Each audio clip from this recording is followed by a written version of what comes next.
आदाब नाजरीन, मैं हूं आपका मेज़बान अब्दुल वाजिद और आप देख रहे हैं तस्नीम टीवी। चलिए दोस्तों, रुख करते हैं आज की ताज़ा तरीन खबर की तरफ। खबर हिजाब मामले को लेकर है।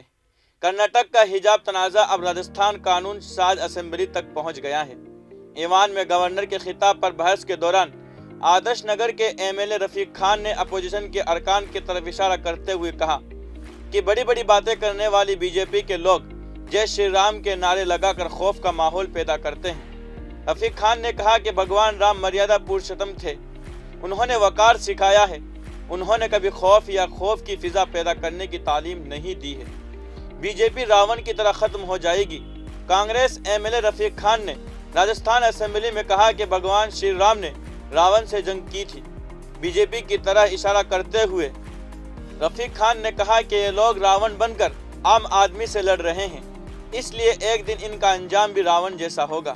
अना की राह पर चलने वाला इंसान का खात्मा यकीनी है।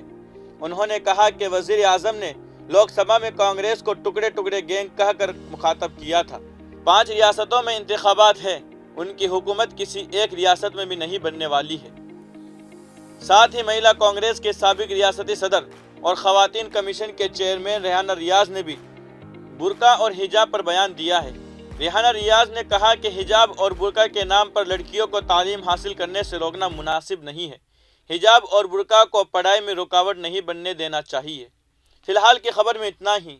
मुल्क और गैर मुल्क की तमाम खबरें जानने के लिए देखते रहिए तस्नीम टीवी।